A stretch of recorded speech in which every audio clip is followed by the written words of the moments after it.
Aquele que não ama não conhece a Deus, porque Deus é amor. 1 João capítulo 4, verso 8. Uma vez mais estamos juntos e agradecemos a Deus por Ele nos conceder este dia, estes momentos.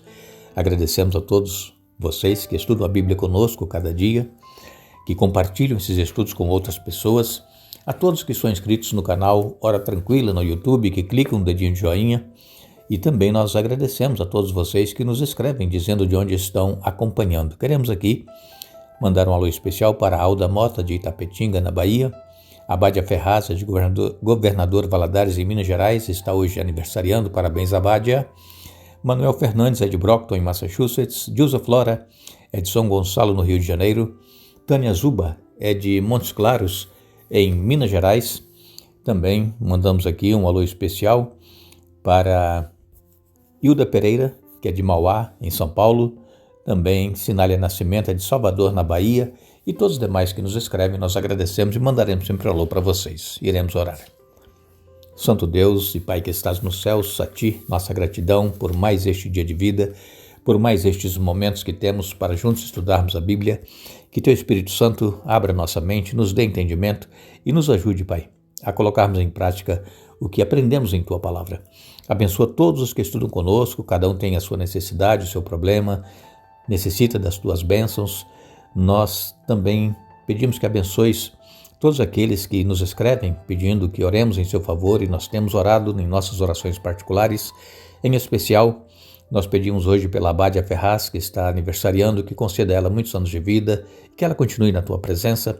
Abençoe Alda Mota e a sua família, especialmente os que ainda não aceitaram a Jesus, que tomem a decisão. Abençoe também o Manuel Fernandes, também Dilza Flora, Tânia Zuba. Abençoe Sinália Nascimento. Abençoe também a Hilda Pereira e todos os demais, Pai, que nos escrevem. Que as Tuas bênçãos sejam concedidas conforme a Tua vontade, em nome de Jesus. Amém. No estudo que fizemos ontem, estivemos meditando em Isaías capítulo 5, versos de 1 a 4. Ali nós encontramos o cântico do meu amado, o cântico de Deus, pela vinha que ele havia plantado, e essa vinha era a nação que Deus havia escolhido, nação de Israel, para ser luz onde quer que eles estivessem, e que através da vida deles eles pudessem trazer outras nações para conhecer o Senhor Jesus, conhecer o Deus verdadeiro. Mas infelizmente esta nação, essa vinha, não produziu uvas boas, produziu uvas amargas, uvas podres, e essa nação acabou rejeitando o filho desta vinha que foi enviado para estar com eles. E nós encontramos em Mateus capítulo 21, a partir do verso 33, uma parábola que fala dos lavradores maus.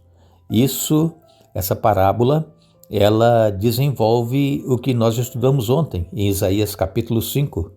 E aqui então nós temos mais luz sobre o caráter e as ações que o dono da vinha realiza em favor de sua vinha. Mateus 21, a partir do verso 33, diz assim: Agora ouçam outra parábola. O dono de uma propriedade plantou um vinhedo, construiu uma cerca ao redor, um tanque de prensar e uma torre para o guarda.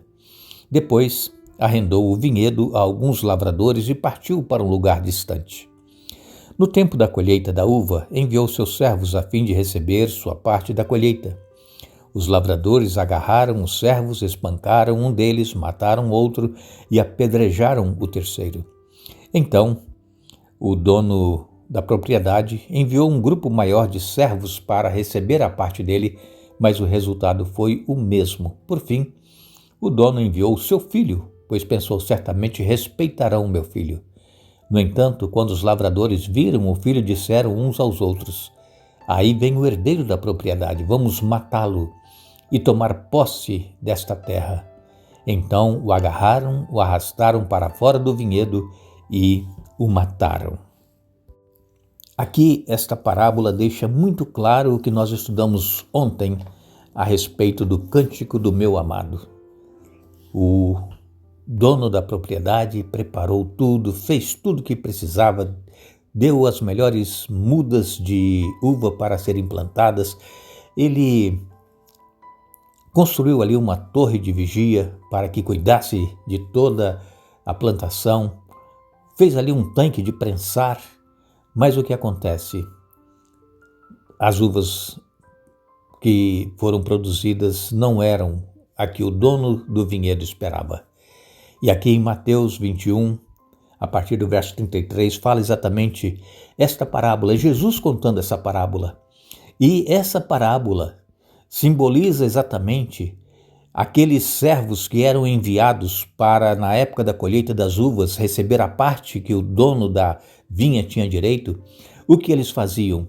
Eles maltratavam esses servos, espancavam, matavam, apedrejavam. É o que eles faziam. E quem eram esses servos? Eram exatamente os profetas que eram enviados para profetizar que o povo se voltasse para Deus, que o povo estava longe de Deus, mas eles não aceitavam. E todos nós conhecemos a maioria da história dos profetas que foram enviados e que foram chamados por Deus dentre o povo de Israel para pregarem. Eles foram mortos, foram torturados, foram cerrados ao meio, como foi o caso de Isaías. O profeta Isaías foi cerrado ao meio, cerrado vivo. E Jeremias, ele foi lançado num poço e ali ele foi mantido por alguns dias dentro daquele poço. E é isso que eles faziam, o povo de Israel fazia com os profetas. Eles queriam viver a sua própria vida, eles não queriam aceitar correção, repreensão da parte de Deus. E ainda queriam se achar uma nação escolhida por Deus, rejeitando tudo que Deus fazia por eles. E então, quando nós lemos aqui em Mateus, no capítulo 21, a partir do verso 33, aqui, quando o dono da vinha viu que os seus servos eram apedrejados, eram espancados, eram mortos, o dono dessa vinha, ele então decide enviar o filho dele para ver se resolvia este problema lá na sua vinha. E o que aconteceu? Jesus, o filho do dono dessa vinha, ele veio, mas o povo não o aceitou. O povo não reconheceu Jesus como Messias e até hoje essa nação ela não aceita. Como nação eles não aceitam. Individualmente, alguns judeus podem aceitar a Jesus, como nós sabemos que alguns judeus têm se convertido ao cristianismo, mas a maioria, na época de Jesus, quando ele nasceu, eles rejeitaram. Os sacerdotes, os líderes judeus, os fariseus, eles rejeitaram a Jesus. E então, o que eles fizeram com o filho do dono da vinha? O mataram. O dono da vinha, quando decidiu mandar o seu filho, ele disse aqui em Mateus 21, 37, o meu filho eles respeitarão. Nem o filho eles respeitaram. Quem dirá os profetas que eram enviados para trazer mensagem de arrependimento, de salvação, de reconciliação com Deus. Eles não aceitavam e também não aceitaram o filho, rejeitaram o filho e o prenderam e o mataram. Então Deus pergunta, o que mais poderia eu ter feito? É claro que Jesus ele veio para morrer por nós, seres humanos pecadores. Ele veio para isso, mas não precisava ser através do povo judeu. Eles poderiam ter aceito a Jesus. Eles poderiam ter reconhecido Jesus como Messias, como Filho de Deus. Eles poderiam ter recebido a bênção que eles tanto estavam esperando. E Jesus, mesmo assim, chegaria o momento dele dar a sua vida e morrer, mas não deveria ter sido morto pela mão dos próprios judeus. Seria morto pela mão de outras pessoas. Agora, Jesus, ele não foi morto por judeus ou soldados romanos. Jesus, ele foi morto, ele morreu, ele se entregou por mim e por você, para a nossa salvação, para o nosso resgate, porque Deus disse a Adão e Eva que no dia que eles comessem daquele fruto lá no Jardim do Éden, do fruto proibido, eles morreriam.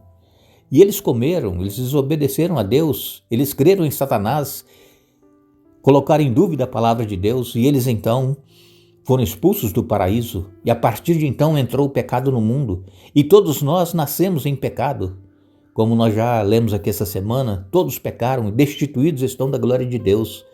Mas Jesus ele veio para nos resgatar. Fosse pela mão de judeus ou de romanos, não importa, ele iria morrer. De uma forma ou de outra, ele iria morrer e era a morte de cruz, como ele mesmo havia dito, assim como Moisés levantou aquela serpente lá no deserto. Importa que o Filho do Homem também seja levantado. E Jesus morreu numa cruz, pregado. Ali ele expirou por mim e por você. E este sangue que ele derramou é o sangue que nos purifica, é o sangue que nos liberta do pecado, é o sangue que nos perdoa.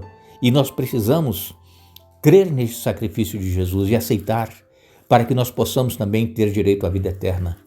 Infelizmente, o povo judeu, o povo escolhido por Deus, o rejeitou e matou Jesus.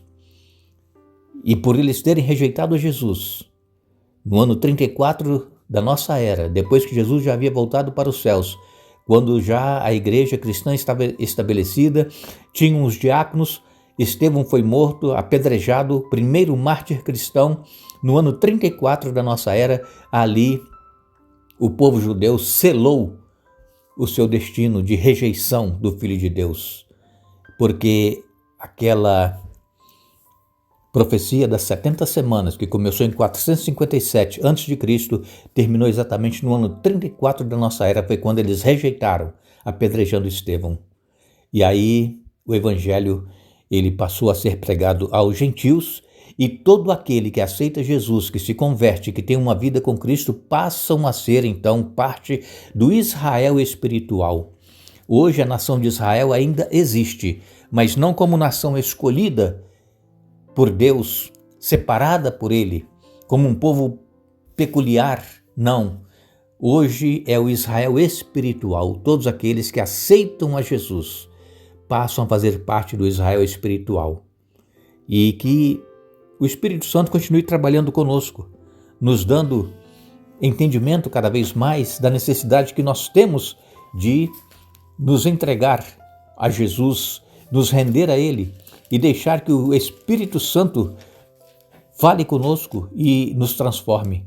Aqui em Romanos capítulo 3, versos 25 e 26 diz: agora, porém, conforme prometido na lei de Moisés e nos profetas, Deus nos mostrou como somos declarados justos diante dele sem as exigências da lei. Somos declarados justos diante de Deus por meio da fé em Jesus Cristo. Isso se aplica a todos que creem sem nenhuma distinção. Então nós somos declarados justos quando nós aceitamos a Jesus. Nós não somos justificados pela lei, como diz aqui, porque a lei ela não justifica, a lei ela condena. Mas Jesus ele nos liberta, Jesus ele nos salva. E nós sendo salvos por Jesus, somos levados então à obediência, a fazer a vontade de Deus em nossa vida. Deus ele amou o mundo de tal maneira que ele deu então o seu Filho unigênito para que todo aquele que nele crê não pereça, mas tenha a vida eterna. Que Deus nos ajude a nos rendermos cada dia ao nosso Senhor Jesus, para que possamos estar com Ele para todos sempre ao Jesus voltar. Agradecemos a todos vocês que estiveram conosco hoje estudando a Bíblia. Retornaremos amanhã para dar sequência ao estudo da semana e lembramos a todos que a Bíblia nos diz: com amor eterno te amei, por isso com benignidade te atraí. Jeremias capítulo 31, verso 3. Que Deus nos abençoe.